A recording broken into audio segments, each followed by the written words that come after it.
He couldn't get away from his girlfriend's family fast enough. I'm not going to tell you the story of a guy. I actually have the guy here that's going to relay exactly how this happened, why it happened, and what did he do or not do to correct the problem. Was he successful or was it an epic fail? That's what we're going to find out in the video. All right, kids, as I said in the introduction, I am here with my friend Dennis. And Dennis is relatively new to the Philippines, but he's definitely not a greenhorn. Where are you from, Dennis? I am from Ohio, born and raised. And how old are you? I am 54 years old. That's a young man to come over here to retire. Congratulations. Oh, thank you. Younger than some, older than some. So. Yeah. It seems to be one of the new dynamics over here. It used to be guys like me that were waiting to pull their pension or pull their Social Security, but now I see a younger and younger generation that's moving over here. And I think it's really refreshing. I think it's awesome. So you are not alone, though. You have a significant other. I do. Her name is Annabelle. Annabelle. And where did you and Annabelle meet? So we actually met at work. We worked together for 8 years in Ohio. We've been dating for about 2 years now. Okay. Originally, I was looking to relocate to Thailand. Okay. And I went and did a scouting trip and really loved it. Then once we started dating, she wanted to come back home to, her native country. So I changed plans up and said, we can always, it's close enough to hop a flight to go visit Thailand. I've done it with my wife. So here we are. No harm, no foul. Okay. So where did you guys go? Where did you guys land? So she is originally from a city called Ormoc in Leyte. Okay. And so that's where we started our journey together because she hadn't been home in 15 years. So kind of rushed into a lease when we got there. The housing market for expats isn't really great there. So when I found something, I kind of just jumped on it and signed a year lease right away, right out of the gate. Looking back, I wish I would have done things a little differently because that wasn't our original plan. It was to stay for a few months and then explore different cities to live in together. So, we kind of changed it up there. So strike one, you signed a lease. Signed a lease and locked myself in for a year. Yes, okay. Absolutely. Fair enough. It's okay to make a mistake. We're all human. Ormoc is where her family is from. Correct. And so that was sort of the natural selection. We see that a lot with people, especially where they've met in America and bonded, as opposed to the guy coming over here to meet the girl. He's already got the girl. Now you're 54, 55? 54, I'll be 55 in September. And your significant other is? She will be 40 in October. Okay, so we've got the appropriate age gap. Mm-hmm. Pretty standard. Par for the course out here. And how did you like Ormoc? So, the city itself is fine, but as an expat, someone who doesn't speak the native language, I got kind of lonely pretty quickly. Unfortunately, she's the only one in our family who really speaks English, so when we would go for family get-togethers and stuff, communication was really hard for me. Yeah. So, and everyone was welcoming and nice to me, but I still kind of felt left out because I wasn't really part of the conversation. So that gets old in a hurry, doesn't it? So it went from like being on vacation for the first month or two to, oh my God, what do I do with myself every day because I don't really have any friends or family here to hang out with. And that's a low expat type of population out there where you were at. Very low, yes. So no guys to hang out with, go drink a beer or whatever your favorite beverage is, share a meal, play a game of poker, whatever it might be that you're interested in, go to the gym, whatever it is that you're interested in. That was a tough nut to crack. It's one of my favorite places here in Dumagetti's, Fibber McGee's. I love going out there. It's a nice Irish pub and hanging out and having a beer. There is nothing close to the equivalent of that in Ormoc. So. How long did you live in Ormoc before you actually relocated here to Dumagetti? So like I said, we signed a year lease, but at the 10-month mark, I decided to forego my deposit and made a deal with the owners of the property just because I was really ready to move and get here to Dumaguete and be around. We made a couple friends, other friends besides the one that we had before we moved here. Mm-hmm. And I was ready to go. And your girlfriend, she was cool with the move? So it was a compromise. We found a place. Dumaguete works because it is a 45-minute plane trip and a 3-hour ferry ride back to Ormont. So she can be home in a day's notice if there's an emergency, with the family or anything like that. So it was a great compromise for both of us. And here's the million-dollar question. How is she acclimating to Dumaguete, being away from her family? I'm sure she misses her family, some, but she does have friends here. We have a Sunday ritual that we do every week where her and her friend, they cook a traditional Filipina dinner, lunch, and her husband and I go to Fibber McGee's and we drink a couple pints and, eat pizza and barbecued ribs and all that good stuff. So, wow. You're starting to reflect my life out here. So yeah, that's awesome. It's a good mix for both of us. She's got friends here that she knows and I'm making friends. So. Awesome. Well, you had a little bit of confusion and discombobulation when you first moved out here. Did you not have someone that came along and sort of helped you navigate the waters out here? So our mutual friends invited us to visit, and when we were here visiting, they said we should go see the sights for a day, so they booked a tour. They said, we've got this great guy named James, and we've done a tour with him before, and so we booked a day with James, and while we were out on the tour, I happened to ask him, hey, since you know so much about this town, do you know anyone who helps expats who are trying to relocate here? And he says, well, it just so happens I could actually give you a hand with that. Really? And so that's kind of how my story and how I met James. And that's how I'm meeting you, because James and I, and you and James, he's our mutual friend. Absolutely. What do you say we bring James into this and see what his side of the story is? I would love to. All right. And there he is, the man, the myth, the legend, James. James, give us a little background about you and how you became to know this young man here, and kind of how you were able to step in and help him out. Yeah. Well, as I think Dennis was talking about, we met on a tour. I moved over here because I love nature, so I started doing nature tours, for people.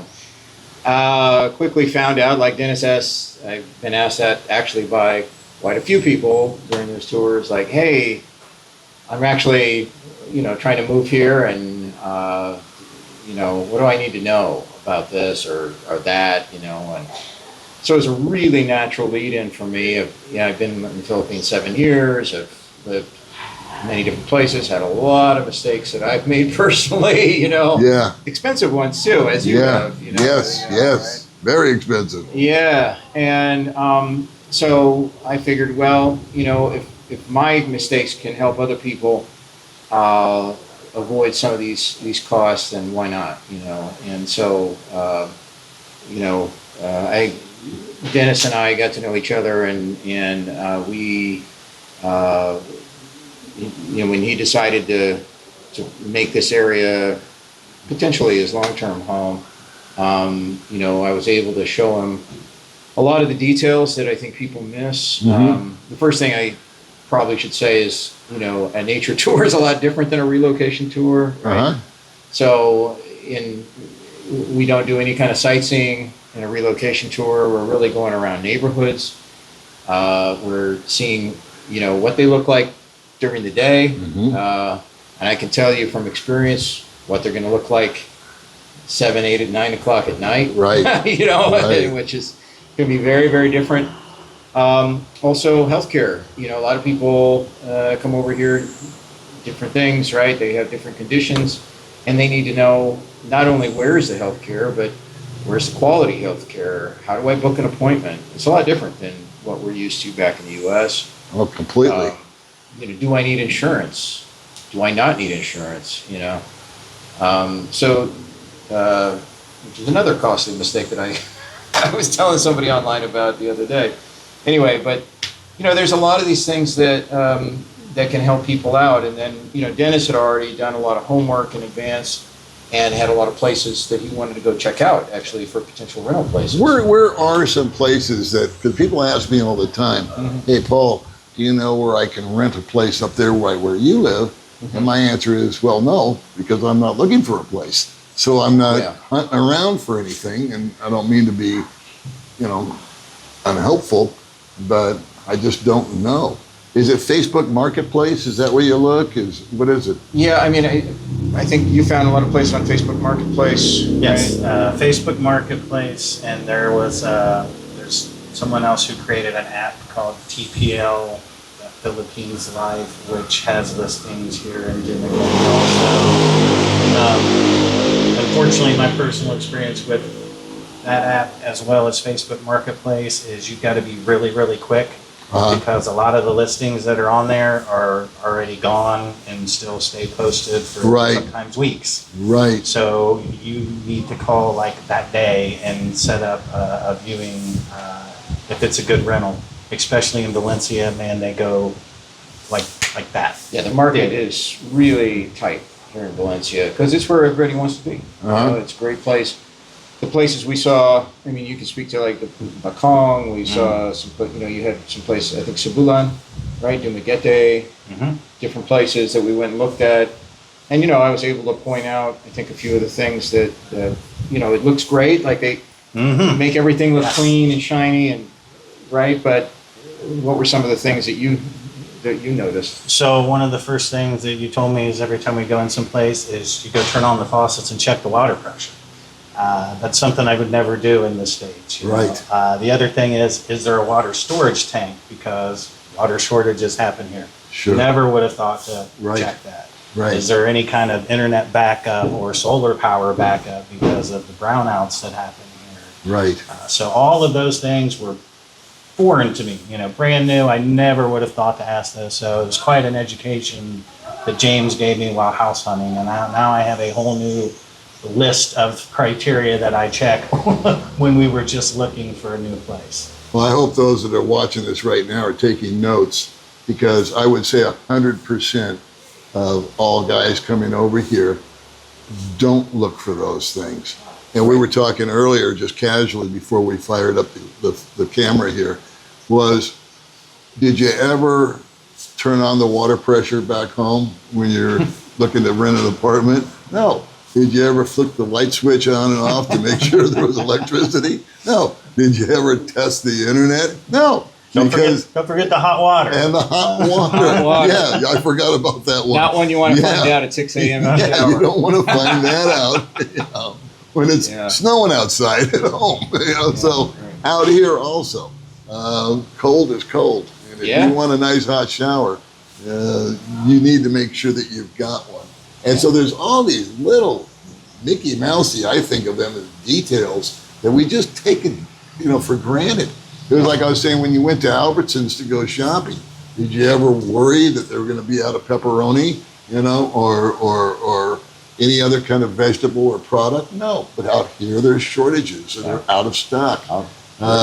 Restaurants, did you ever understand that there was a certain way that you had to order your food not to confuse the server?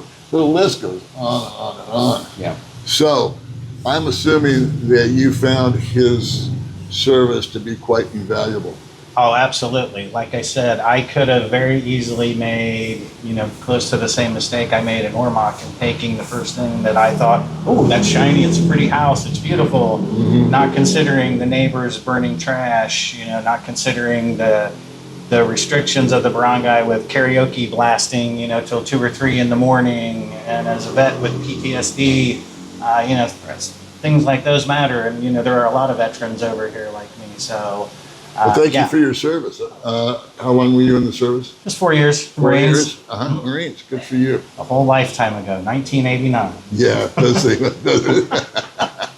Well, again, thank you for your service, and you deserve to have a happy, healthy, and fruitful retirement. And so your significant other, she's having a good time over here. You're having a good time over here.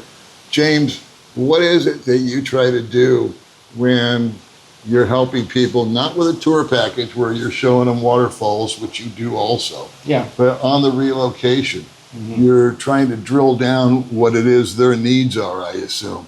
Like how big of a place, what's the budget, and you try to stay within those constraints. And then I assume that you go out and check the places out prior, or no, or you take them with you, or how do you work that? Well, I'm not a broker, right? So I do work with people who have, places that, that are available.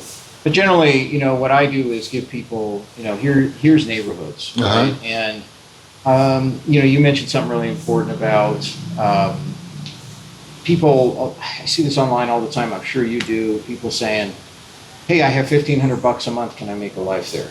And it's really the backwards way to approach life here. It's really about what kind of lifestyle do you want to lead, number one. What kinds of inconveniences or I would say better word to use is trade-offs that are you willing to make, on what kinds of things are deal breakers for you, right?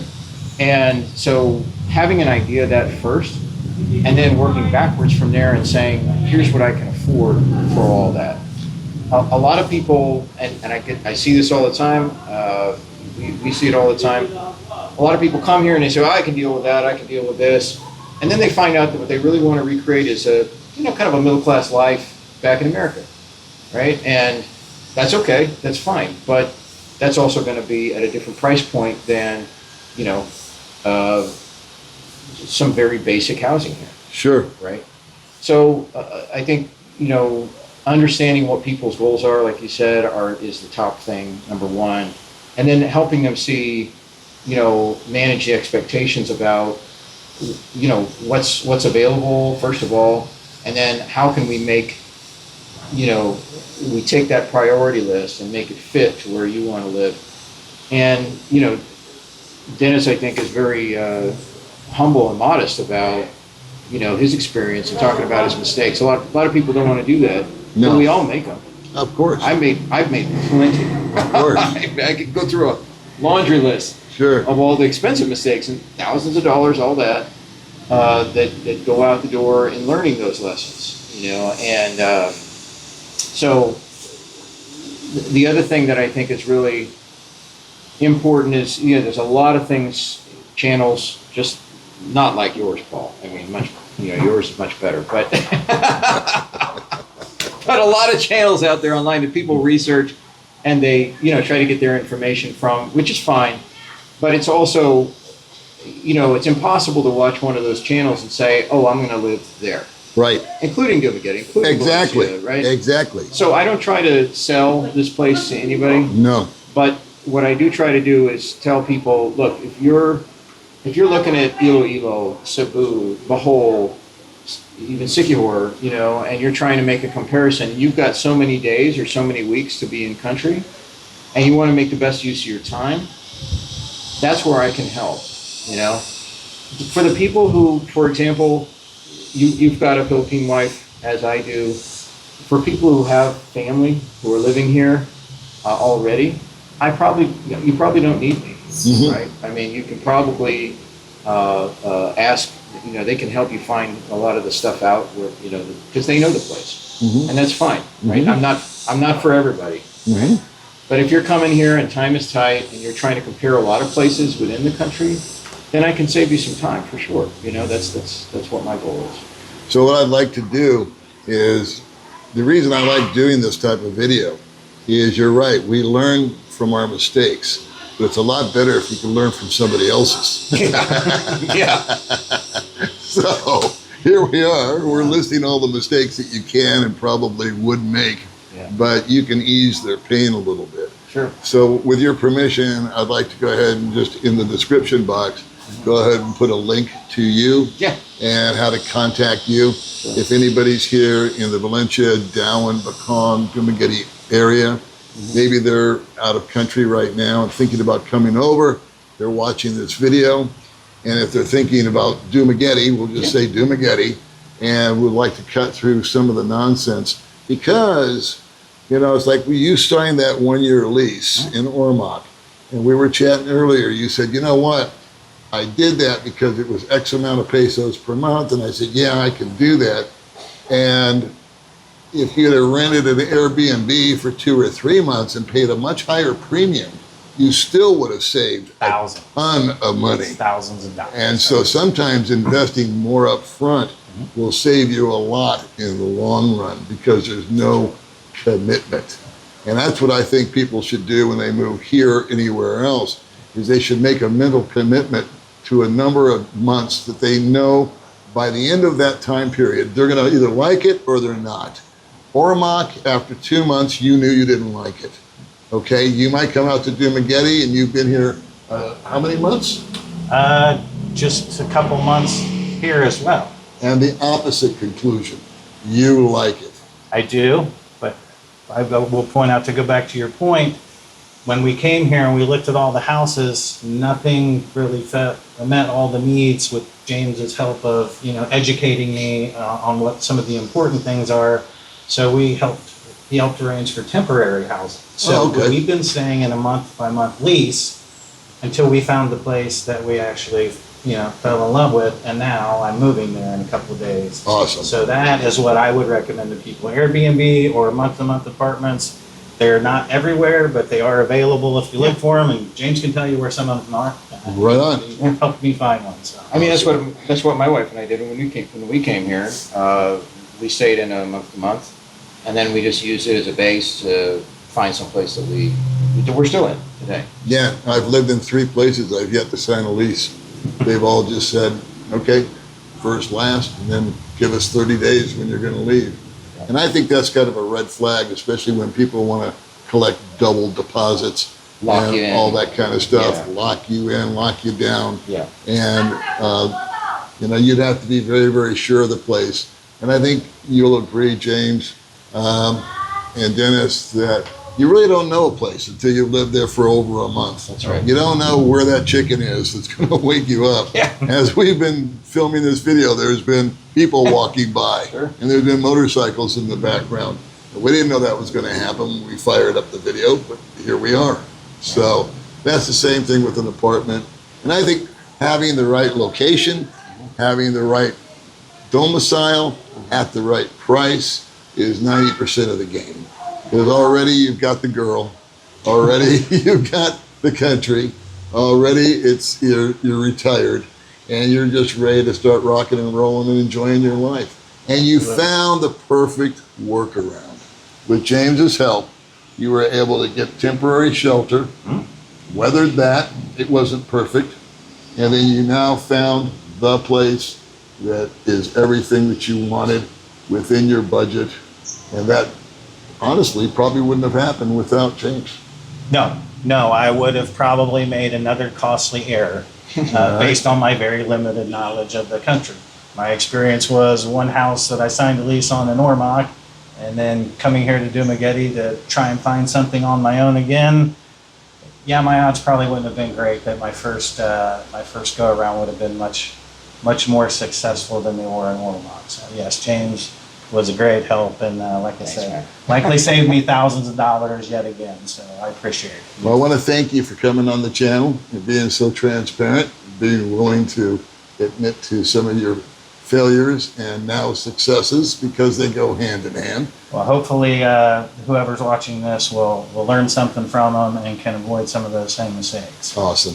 And James, I'm going to go ahead and put your contact information in the description box. Great, yeah. Anybody who wants to reach out, you can talk to them about any of your tours that you offer, Yeah. relocation packages. And I wish that you were here when I was here. But I wish I was here when I was here. I showed up a couple of years before you.